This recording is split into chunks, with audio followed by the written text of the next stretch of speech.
Lo primero es que no fue esa cantidad de marines que vinieron aquí y que hicieron tierra aquí. Si se investiga bien y se va a documentos desclasificados, estamos hablando de 12.000 soldados, por lo menos. Porque yo quiero destacar aquí que una de las cosas que distinguió al CEFA en esa época era que ahí no hubo fusilamientos ni arbitrariedades contra nadie. En el fondo, lo que quería era evitar que los constitucionalistas, y digo constitucionalistas entre comillas porque no eran tales, eran marxistas, y los focos duros eran marxistas-leninistas, es decir, comunistas. Él no quería que esa gente pues obtuviera un triunfo y controlara el país. Un bombardeo al puente Duarte. Bueno, que me digan cuándo fue que el puente Duarte se cayó y se derrumbó y lo volvieron a construir. Porque se supone que las bombas que tenían esos aviones eran de 500 libras. Y si cae una bomba en el puente, usted puede estar seguro que había que reconstruirlo de nuevo. O sea, son muchos mitos. La izquierda es experta en eso.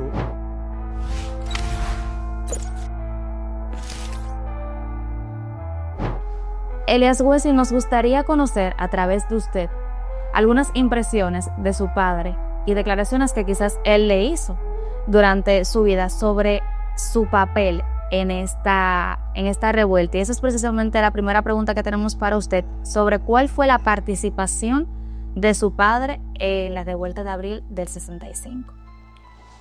Mire, lo primero que quiero decir es que algunas de las cosas que voy a decir en esta entrevista estarán muy bien explicadas, muy bien detalladas en un libro que estamos escribiendo con la colaboración de testigos orales de esa época. Pero voy a tratar, en la medida de lo posible, de ser preciso y de traer a colación muchas de las cosas que la historia que conocemos no ha recogido. Lo primero es que el general Wessing era un militar de la época de Trujillo, donde en los cuarteles se trabajaba mucho en la profesionalización de la ciencia militar. Mi padre, el general Wessing, estuvo y cursó estudios en Chorrillos, la Academia Chorrillos de Perú. Allí estuvo con otros militares y las notas que sacó fueron las más sobresalientes. Estuvo también en Conejo Blanco, que es la Academia Militar de Venezuela. Allí estuvo junto con el otrora general Omar Torrijos de Panamá, que es un personaje histórico de esa república. Con esto quiero decir que mi padre, el general Wessing, era un hombre convencido de que en esa época de Guerra Fría, donde se estaba debatiendo una lucha entre dos polos, por un lado los demócratas capitalistas que representaba a Estados Unidos, y por el otro lado los socialistas o comunistas representados por la Unión de Repúblicas Socialistas Soviéticas. Entonces era un convencido, como muchos militares de la época, como muchos sectores de la vida nacional, de que el comunismo no era lo que le convenía al país. En ese sentido, él detectó, siendo ya comandante del CEFA, un comando en el cual dirigía aproximadamente a 1.000 soldados, detectó que aquí había una conspiración comunista. En los cuarteles de los militares aparecían letreros que decían "Viva Fidel", "Viva el Che", "Patria o muerte, venceremos". Eso usted nunca lo ha visto en un libro que se le dé aquí de historia a los estudiantes, pero eso aparecía en los cuarteles. Eso indicaba claramente que había un movimiento socialista dentro de las Fuerzas Armadas. Esto despertó la curiosidad del general Wessing Y él se dio cuenta, porque eso él me lo dijo personalmente, se dio cuenta de que en las otras ramas de los cuerpos castrenses estaban desprevenidos con esta situación. Y cuando él se lo trataba a algunos de los jefes, pues ellos decían, no, que eso son cosas de jóvenes, como que no le daban importancia. Ya siendo Juan Bosch presidente de la República, se ocupó junto con otros militares de la Fuerza Aérea y bajo su comando de hacerle llegar al profesor Juan Bosch informes de que había un movimiento de sedición marxista-leninista en la República Dominicana. El profesor Bosch nunca le hizo caso a eso, dejó que la bola corriera, y eso al final destapó que las fuerzas militares, no el CEFA, sino las fuerzas militares, junto con otros sectores de la vida nacional, empresarios, intelectuales, sindicalistas y muchas fuerzas vivas del país, participaran en lo que fue el golpe de Estado del 63. Un golpe de Estado con ribetes anticomunistas, porque si bien podríamos decir o alegar que Juan Bosch no era comunista, sí era marxista, como él mismo lo declaró en el 1973. Y la frontera en esa época, de los años 60, entre lo que era el marxismo y el marxismo-leninismo, era apenas perceptible. Y eso desembocaba, si aquí surgía un régimen de esa naturaleza, desembocaba en una dictadura de izquierda, como la vemos en Venezuela, por ejemplo, con lo que instauró allí Hugo Chávez, que comenzó muy demócrata, que comenzó con mucha libertad, modificando la constitución, una constitución abierta, liberal, pero después ya sabemos en qué aterrizó eso. Entonces, yo diría que el general Wessing fue un visionario en ese sentido y le evitó a la República Dominicana, él y su campamento, que tuviéramos ahora mismo tal vez un sistema tipo Cuba. Yo recuerdo, yo era un muchacho, pero recuerdo imágenes de los momentos de la guerra, de la revolución. Nosotros no podíamos caminar erguidos en la casa, teníamos que arrastrarnos, porque a veces llegaban morteros y balas a la casa donde nosotros vivíamos, que era en la carretera Mella, kilómetro 7,5. Todo el mundo que nos conoce sabe que ahí era que vivíamos.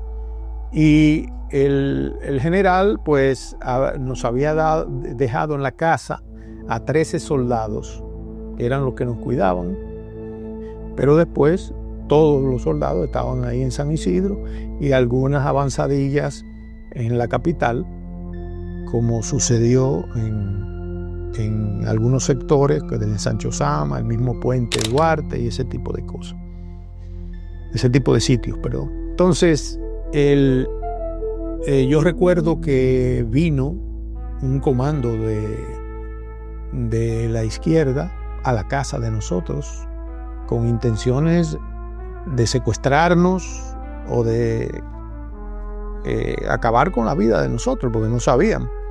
Los militares que estaban allí cuidando los apresaron, los encañonaron, y esas personas fueron detenidos en el tiempo de la guerra por los soldados del CEFA. Recuerdo que se llamó a la base, se llamó al general qué se iba a hacer, y sencillamente se les retuvo. Ellos tenían en su poder un dinero de la fábrica Fasaco, que era una fábrica de corde. Tenían un dinero allí que era el pago a los trabajadores. Ese dinero, junto con esa nómina, lo secuestró el CEFA, y al final de la guerra pues lo entregó bajo un acto notarial a las autoridades que estaban allí para que se hicieran cargo de eso. Eso decía mucho de lo que era la formación militar de esos soldados, que no eran soldados que estaban buscando prebendas ni botines en medio de la guerra. Y la vida de esos de esos revolucionarios que llegaron a mi casa, les fue preservada. Les fue preservada, no se les tocó un pelo y después fueron hasta amigos del general Wessing, ya civil y político. Y fueron hasta fundadores del PQD en esa época. Y son testigos de cómo el general Wessing trataba a sus soldados y a la gente que caía en sus manos. Porque yo quiero destacar aquí que una de las cosas que distinguió al CEFA en esa época era que ahí no hubo fusilamientos ni arbitrariedades contra nadie. Aún los cadetes, que en esa época habían cadetes que desertaron y que fueron apresados por los guardias del CEFA, les fueron entregados a sus madres el Día de las Madres. Y se les dijo, el general les dio un consejo de, mire, váyanse para su casa, no se metan en problemas. Algunos se llevaron de su consejo, otros volvieron otra vez a la zona constitucionalista a pelear entre comillas, contra el CEFA. Yo quiero decir algo muy importante que lo conversé con mi padre también, y es que se habla de cifras astronómicas de muertos en la revolución, miles de muertos, y eso es falso, de toda falsedad. ¿Por qué? Bueno, porque sencillamente del CEFA nada más murieron 13 soldados. 13 soldados, de 1000 soldados que tenía el campamento, murieron 13 soldados. ¿Los 1000 soldados acompañaron a su padre durante el proceso de...? Estaban ahí en el campamento. ¿Cómo les gustaba denominar a su padre las acciones que ocurrieron en abril del 65 que se extendieron hasta septiembre? Revuelta, revolución, guerra. Es que fue una revuelta. Esa es una de las cosas que él conversó conmigo también. ¿Por qué él lo consideraba una revuelta? Bueno, porque una revolución, si vamos a la historia, las verdaderas revoluciones se escenificaban en todo el país. ¿Y dónde se significó las acciones? En 13 cuadras de la capital, ahí en Ciudad Nueva. Ahí en el Conde, en el edificio Copelo, que era que estaban los constitucionalistas. Ahí fue que se hizo la revuelta. Aquí no hubo ninguna revolución. Revolución fue la francesa en 1879. Revolución fue la bolchevique en 1917 en Rusia. Esas fueron revoluciones. Pero aquí no. Aquí todo el país estaba en tensa calma.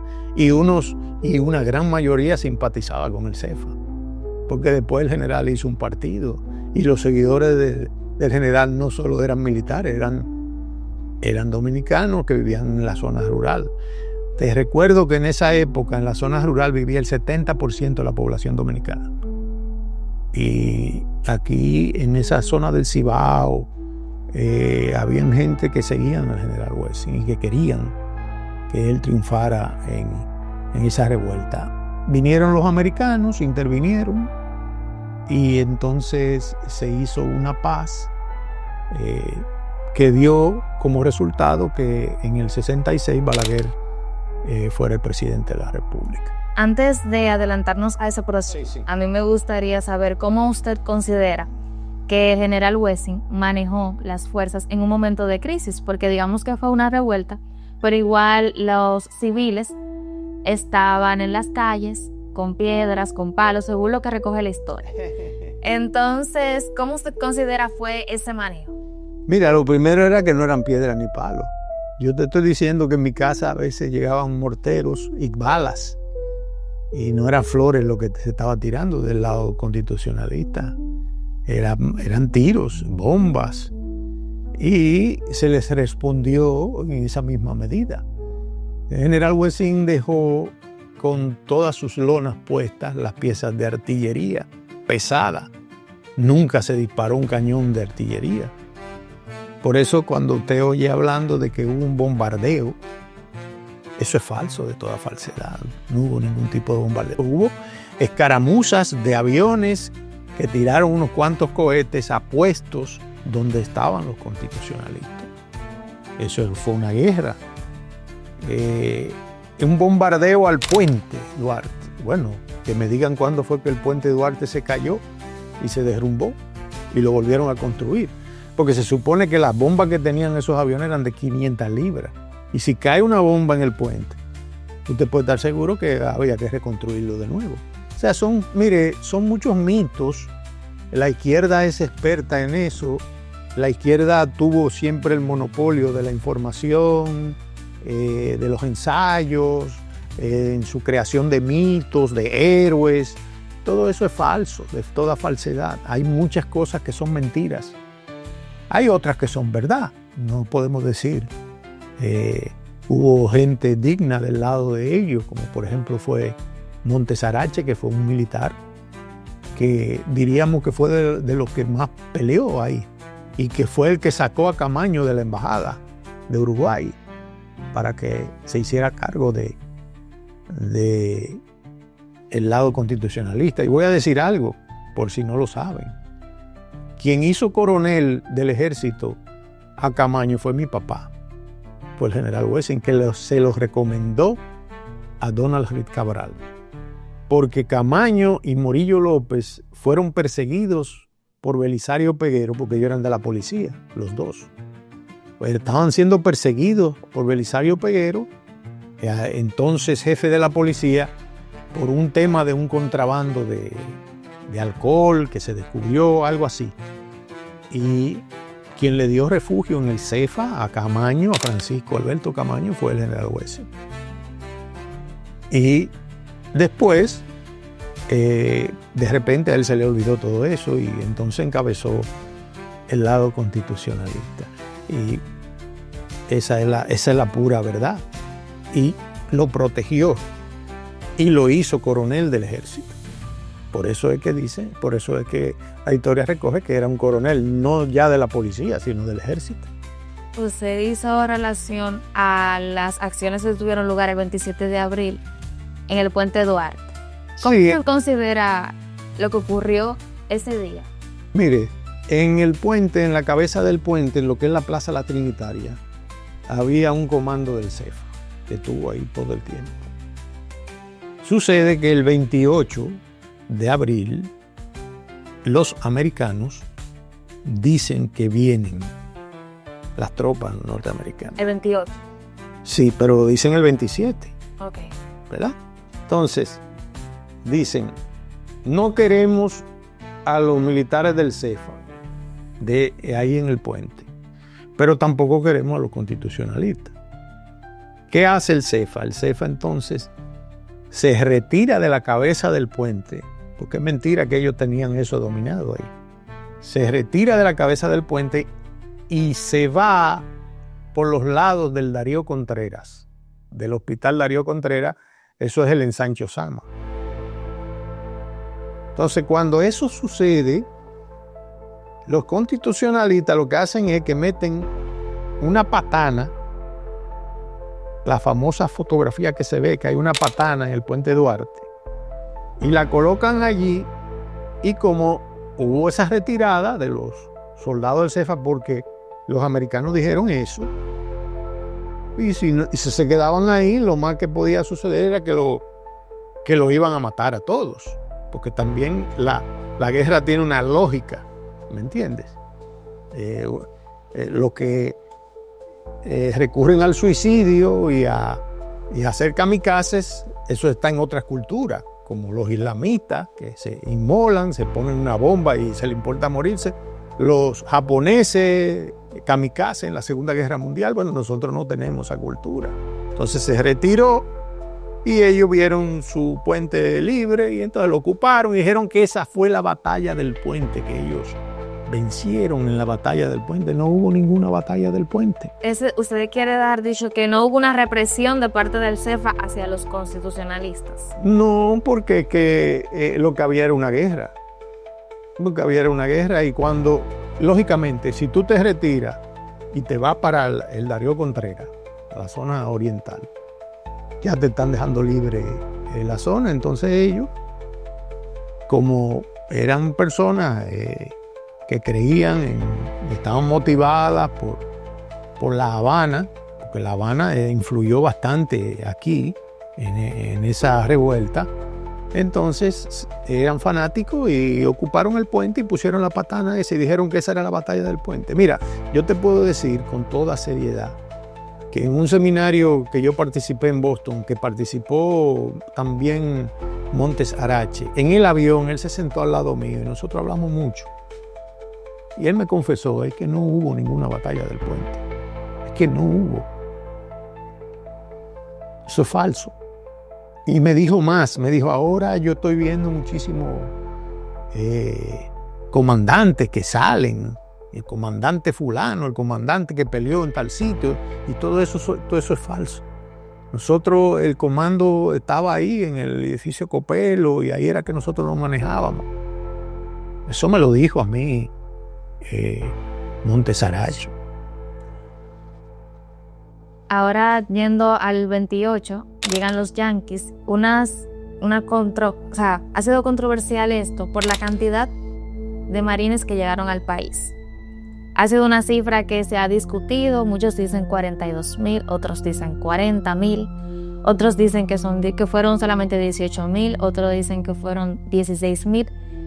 Su padre en algún momento le habló de qué cantidad de hombres estadounidenses, de marines estadounidenses, llegaron aquí al país el 28 de abril. Mire, lo primero es que no fue esa cantidad de marines que vinieron aquí y que hicieron tierra aquí. Si se investiga bien y se va a documentos desclasificados, estamos hablando de 12,000 soldados, por lo menos. Ahora yo pregunto, eso fue aquí, ¿verdad? Perfecto. Pero Cuba, Fidel Castro, por ejemplo, en Angola, desembarcó 70,000 soldados. Y usted nunca ha visto a los voceros de la izquierda condenando eso. La Unión Soviética en el 1968 invadió Checoslovaquia. Y usted nunca ha visto a la izquierda denunciando que eso era un acto del imperialismo soviético ni nada de eso. Aquí vinieron los americanos. Mi padre me dijo, mira, lo que vinieron a hacer los americanos aquí fue prácticamente dañarnos lo que ya nosotros íbamos a hacer.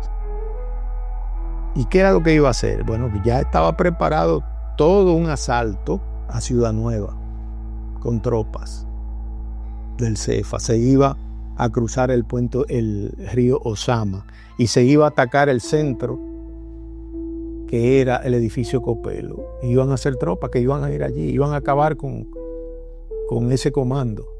Pero ahí vinieron los americanos. Entonces, al venir los americanos, sencillamente la sensatez lo que decía era, bueno, aquí o yo sacrifico toda esta gente o preservamos la vida de estos soldados. Y sabemos lo que ocurrió después, que entonces las fuerzas vivas de ese momento, junto con los americanos, fueron los que tomaron todas las decisiones que desembocaron después en unas elecciones del 1966 que ganó el doctor Joaquín Balaguer. Su padre percibió entonces, considerando esto que usted me acaba de decir, que la intervención era innecesaria y el CEFA tenía el control para quizás desbandar a los constitucionalistas y restaurar la paz. No tenía el control, pero iba a tener el control, de acuerdo con el plan que estaba trazado. Y eso, la intervención americana frustró esa situación. Había interés de acabar rápido con esas hostilidades y tratar de que no se extendiera a otros lugares del país donde había agitación, que no se puede negar que había una agitación de la izquierda tratando de subvertir el orden. San Francisco de Macorís, por ejemplo, fue un lugar donde eso se hizo. ¿Hubo un intento de asalto? Hubo un intento, pero todo eso fracasó porque los militares y los comandantes de las provincias estaban esperando un desenlace, pero quietamente estaban con el CEFA. Hasta esa fecha, ¿cuáles estrategias implementó su padre en la dirigencia del CEFA para tratar de sofocar lo que estaba ocurriendo?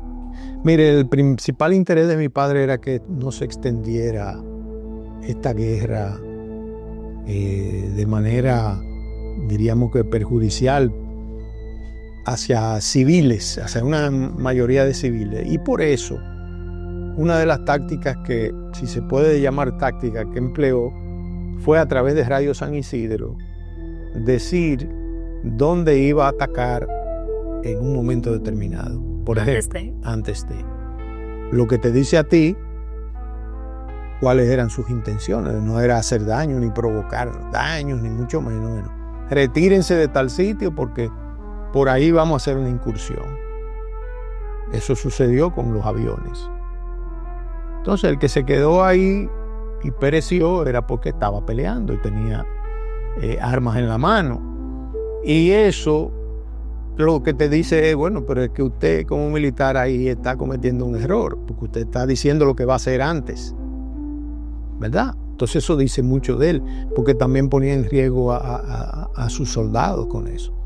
Pero que él, en el fondo, lo que quería era evitar que los constitucionalistas, y digo constitucionalistas entre comillas porque no eran tales, eran marxistas, y los focos duros eran marxistas-leninistas, es decir, comunistas. Él no quería que esa gente pues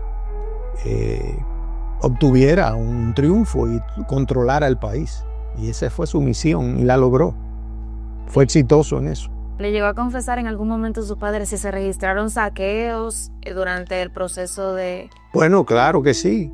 Del lado constitucionalista hubo muchos saqueos y violaciones. Hubo un convento de monjas ahí en San Lázaro donde se introdujeron de estos movimientos y violaron monjas. Y hubo saqueos de negocios. En la parte norte de la capital. Eran zonas que no eran exactamente controladas por los constitucionalistas, pero estaban con ellos, ¿me entiendes? Porque el núcleo central de los constitucionalistas estaba ahí en Ciudad Nueva, en la calle El Conde, ahí era que ellos estaban. Pero ya a nivel de la parte norte de la capital y ese tipo de cosas, ¿qué es? Una serie de gente que salía a la calle, que estaban con la revolución y eso, no eran controlados por ellos. Entonces eso hacían saqueos y hacían muchísimas cosas. Y hubo un grito desesperado de muchas familias por el ensanche Luperón, el ensanche de la Fe, que no podían salir de las casas porque esta gente se metían en las casas a robar y a violar. Eso sucedió. Eso sucedió. ¿Usted considera que cuando llegan los yanquis, ya el CEFA tenía un plan? Volviendo a esa pregunta. Luego de esto, ¿gozó su padre de autonomía en la toma de decisiones o se vio influenciado quizás por políticos o por las mismas fuerzas extranjeras? No, el general Wessing fue prácticamente detenido en su casa. Cuando el general Bruce Palmer de las fuerzas interventoras, que era el que las comandaba, y un grupo de soldados de la OEA y de los americanos llegaron a nuestra casa. Eso fue prácticamente un asalto con helicópteros y volando sobre la casa y soldados, porque se temía como que el general se iba a levantar en contra. ¿Cuál fue la actitud del general? No, tranquilo, esperarlo en la casa, y le dice a ellos, pero ¿y este despliegue que ustedes han hecho? ¿Qué necesidad tienen ustedes de hacer esto? Porque ya ustedes tienen el control del país. Fueron al CEFA, también rodearon tropas americanas del CEFA. Y porque entendían como que podía sublevarse. Porque aquí se ha hablado mucha mentira, que el general fue el que llamó a los americanos, cogió el teléfono y llamó al presidente Lyndon B. Johnson y le dijo, mire, venga por aquí que ya lo necesitamos, que nos están acabando. Otra mentira, otro mito de la izquierda, falso. Los americanos rodearon el CEFA y prácticamente le dieron un ultimátum al general. Y los soldados del CEFA eso lo dijo mi papá, información. Le dijeron, nosotros aquí estamos dispuestos a hacer lo que usted nos diga. Así mismo. Y mi padre los arengó, le dijo, no, eso sería una matanza innecesaria donde yo le estoy sacrificando a ustedes. No hay ningún problema. Entonces, los americanos, en las soluciones que se vertieron en la mesa de negociación con el acta de reconciliación, quedaron en que tenía que salir Camaño y que tenía que salir Wessing del país, que eran los dos polos conflictivos, que si se quedaban aquí, pues no se garantizaba la paz. Entonces el general se fue, lo sacaron los americanos para Panamá. Y en Panamá, un agente de la CIA, así como estamos tú y yo aquí, le comenzó a hacer preguntas al general, que cómo se sentía y cosas. Y le dejó una botella de whisky y una pistola 45. Y ya cuando él se iba, el general le dijo, oiga, venga acá, ¿por qué usted me deja ese whisky, esa pistola aquí? Llévesela. Yo no bebo y yo no necesito la pistola porque yo aquí estoy detenido. Cogió y se la llevó. Ahí hay un metamensaje también de que eso es psicología. Tal vez le dejo eso ahí y se suicida. ¿Entiendes? Eso fue lo que trató de hacer. Fue un agente de la CIA para que se diga más después que la CIA colaboró con Wessing para hacer lo que se hizo en todo ese tiempo. Falso de toda falsedad también. El general Wessing actuó convencido de que lo que él hizo era por el bien de su país, por la libertad, por la democracia, que después hemos disfrutado. Con sus defectos hemos disfrutado. Porque hasta en el 71, cuando Balaguer fue presidente en los 12 años, que hubo una gran represión, el general Wessing encabezó un complot en contra de ese régimen de Balaguer, porque él siempre fue coherente en sus actos. Aunque después, con el Balaguer de los 10 años, sí colaboró y fue su funcionario, porque en la vida los hombres pueden reconciliarse y pueden rectificar posiciones también. Ambos, me refiero en este caso a Balaguer y a Wessing. ¿Usted cree que todo lo que ocurrió en abril de 1965 se pudo evitar? Mire, se pudo haber evitado si Juan Bosch toma las medidas que tenía que tomar. Porque una de las cosas que le informó el CEFA, Juan Bosch, era que aquí estaban funcionando 42 escuelas de adoctrinamiento marxista-leninista en gobernaciones y en liceos. Se le estaba dando cátedra de marxismo-leninismo a personas allí. Y esa información le llegó a Juan Bosch. Juan Bosch no le hizo caso. O sea, aquí había una conspiración comunista. Aunque lo quieran negar, aunque la historia que usted ha leído aquí recoja todo lo contrario, yo me pregunto si los constitucionalistas ganan esa revuelta, ¿cuál era el sistema que iban a implantar aquí? ¿Qué dijo Pepín Corripio en una entrevista muy famosa que anda por las redes? Jugando domino en plena revolución con constitucionalistas. ¿Qué le dijo el constitucionalista con el que él estaba jugando? Le dijo, mire, nosotros lo lamentamos, pero las empresas de usted las vamos a nacionalizar. Y Pepín, un hombre inteligente, le dijo, bueno, no hay problema, pero por lo menos déjenme administrarla a mí. Dejen que yo se la administre. Y si yo te pregunto, ¿quiénes son los que hacen eso? ¿Quiénes son los que nacionalizan y expropian la propiedad privada? Son los socialistas cuando ganan una revolución.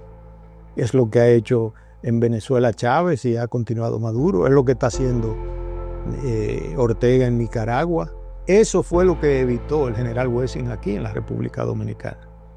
Y yo quiero decir algo, aunque suene un poco mal lo que voy a decir. Aquí hay sectores que deberían reconocer eso. Sectores conservadores que nunca le han dado ese crédito al general Wessing. ¿La historia ha sido justa? No, la que conocemos aquí, totalmente injusta, porque han estigmatizado la figura del general Wessing. En esa revolución, en los medios constitucionales, decía que el general Wessing hasta se montaba en el avión para tirar las bombas, y que bombardeó el puente, y que bombardeó al pueblo. Dígame dónde están los cráteres de las bombas en Ciudad Nueva y en la zona colonial. ¿Dónde está la destrucción de las bombas que dicen que se lanzaron? Es que hay un mito grande ahí. Y nosotros, en las memorias del general Wessing, vamos a aclarar muchas cosas, porque ya ahora se puede. Ya los medios y las agencias de comunicación no están en manos de liberales y de marxistas. Ahora nosotros los conservadores podemos defendernos y podemos decir nuestra versión. Yo no quiero que se crea lo que yo estoy diciendo, lo estoy diciendo de corazón y son palabras sinceras, pero usted puede ahora juzgar con objetividad. O acepta una cosa o la otra. Antes no, antes nada más era una versión. El chacal de San Isidro, así le decían a mi padre, por la emisora. El Silio de los Burgos fue de lo que se inventó ese calificativo, que después fue amigo de mi padre. La víctima propiciatoria fue mi papá, pero aquí todos los sectores, oligarcas, empresarios, sindicalistas, pensadores, intelectuales, enemigos de Juan Bosch, todos estaban en esa revuelta, del lado del CEFA. Lo que pasa es que una vez pasa la revolución, el general Wessing cae en desgracia, Camaño cae en desgracia también, entonces ya a rey muerto, rey puesto. ¿Usted cree que valió la pena las pérdidas humanas, a pesar de que usted señala que del CEFA solo fallecieron unas 13 personas? No, es que no lo digo yo, tú lo puedes buscar en las estadísticas de la Fuerza Aérea. Eso está ahí, 13 soldados solamente del CEFA. ¿Valió la pena?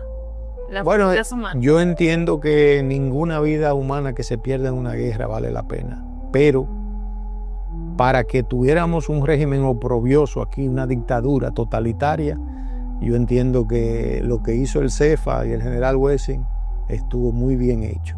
Y si sucediera en las mismas condiciones, volviera a actuar de la misma manera, porque era convencido de que había un peligro para la República Dominicana.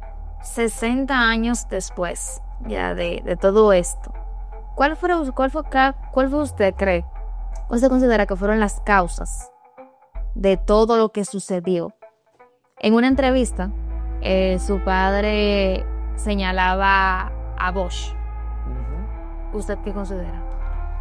Mira, en la época que se estaba viviendo ahí, recuérdate que un tiempo atrás hubo una crisis de misiles entre Estados Unidos, la Unión Soviética y Cuba. Kennedy era el presidente cuando eso. Y en Estados Unidos se llegó a considerar que ese peligro que iba a constituir que esos misiles se instalaran en Cuba, eso decía mucho de que había un descuido de parte de la frontera de los Estados Unidos. Los Estados Unidos no iban a permitir tampoco que aquí en la República Dominicana o en otra zona del Caribe se levantara otro bastión comunista. Y por eso ellos intervinieron aquí. Entonces, Juan Bosch no interpretó los tiempos. Juan Bosch vino con una serie de medidas ultraliberales y de permisividad a los sectores radicalizados de la izquierda, y eso fomentó un descontento. La Iglesia Católica, por ejemplo, fue la que produjo el documento del acta de deposición de Juan Bosch, firmada por todos los militares. Y el general era coronel en esa época, no era general. Era uno de los firmantes del acta de deposición de Juan Bosch, que eso es algo que debe de aclararse, que fueron las Fuerzas Armadas, los empresarios, la Iglesia Católica, que intervino en el golpe de Estado de Juan Bosch. Quien redactó esa acta fue el padre Robles Toledano. Eso hay que decirlo. ¿Cuál es la importancia de que las nuevas generaciones, de forma particular, conozcan la historia de ambos lados? Claro que sí, porque eso contribuye a la objetividad y eso contribuye a combatir el adoctrinamiento de izquierda que ha sufrido toda nuestra juventud en la República Dominicana. Aquí en los centros de educación y académicos, en la mayoría la historia que se cuenta es la que elogia a Fidel Castro, al Che Guevara y a todos estos revolucionarios comunistas. Y el método de enseñanza de la ciencia política, de la sociología, de la misma economía, ha sido siempre el marxismo. La UAS, que es la Universidad del Pueblo, donde se han graduado gente profesionales muy buenas en las ciencias, en la medicina, en la abogacía, en la ingeniería, que no se le puede quitar, pero en las humanidades, lo que es ciencia política, sociología, economía, en la cosmovisión siempre ha sido marxista. Entonces toda la juventud que sale viene adoctrinada. Por eso es importante que se conozca la otra cara de la moneda, para que entonces la juventud crítica, porque la educación tiene que ser crítica. Yo no puedo darte una clase a ti, mira, eso es lo que tú tienes que decir y hacer. Tú tienes que tener un criterio. Entonces es muy importante que entrevistas como esta, sin edición, sino diciendo las cosas como yo las estoy diciendo, porque, ojo, cuando mi papá estaba con vida, a veces se le acercaban personas y le decían, pero general, eso que usted me está diciendo, ¿por qué usted no lo dice? Dice, porque si lo digo, no me lo ponen como yo lo dije. Y una vez él convocó a la prensa y yo fui testigo de eso. Y dijo, nosotros vamos a hacer una marcha. Y la vamos a hacer por esto, rememorando estos hechos. Y yo quiero que tú sepas que lo que salió en los periódicos, y no voy a decir nombre de periódico, fue totalmente contrario y tergiversado y manipulado a lo que él dijo. Y a las personas de mira, te ve, yo dije esto, pero eso no fue lo que yo dije. Precisamente porque ahora tenemos estos medios democráticos, como son ustedes, por ejemplo, como son otros medios, que sí ponen las cosas como son. Bueno, esto fue lo que dijo este sector, pero esto fue lo que dijo el otro sector. Entonces, ahí usted saca su conclusión. El tiempo, el tribunal del tiempo, y ese juez justo que es Dios, es el que pone las cosas en su lugar. Tan sencillo como eso. 60 años después, ¿cómo usted cree que vive en la memoria de los dominicanos la persona del general Elías Wessing y Wessing tras la revolución de abril? Bueno, mucha gente que lo conoció, aún sus enemigos, en una generación, una vasta generación de gente que fue su adversaria, tienen una muy buena opinión del general Wessing. El que nada más se lleva de algunos libros por ahí tendrá una mala opinión. Yo te puedo decir, por ejemplo, que después de la guerra, en el 1974, el general Wessing fue candidato vicepresidencial junto con Antonio Guzmán del Partido Revolucionario Dominicano, que fue el que encabezó a los constitucionalistas. De manera que ahí hubo una reconciliación también.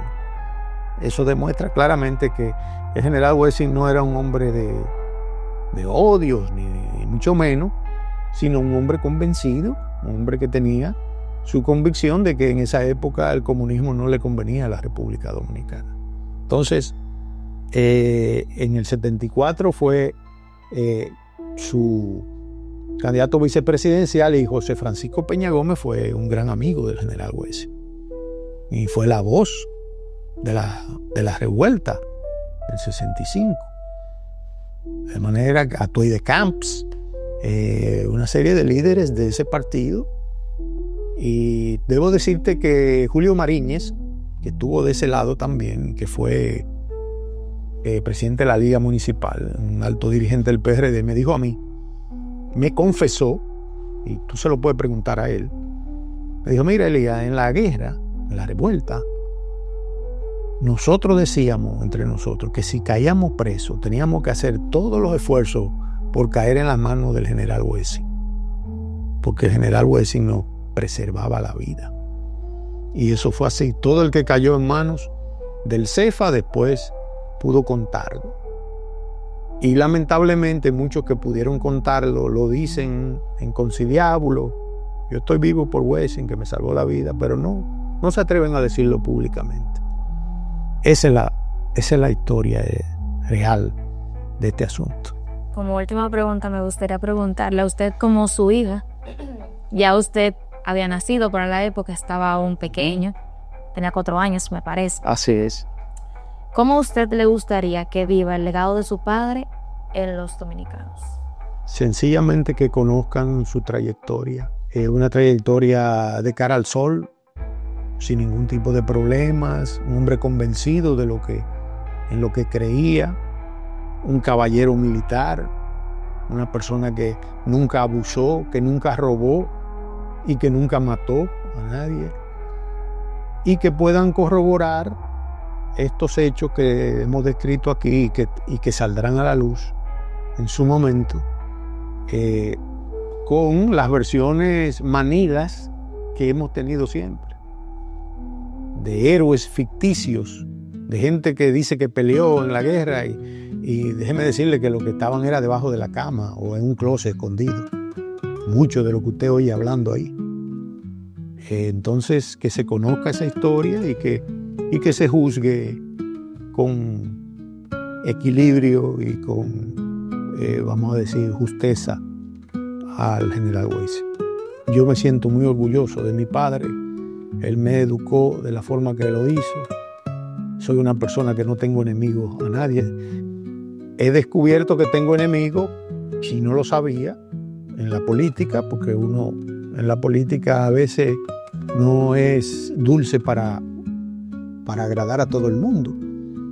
Pero yo de mi parte no albergo ningún tipo de odio ni nada de eso, pero sí tengo la misión en este momento de defender la memoria del general Wessing y de que se sepa realmente quién fue el general Wessing.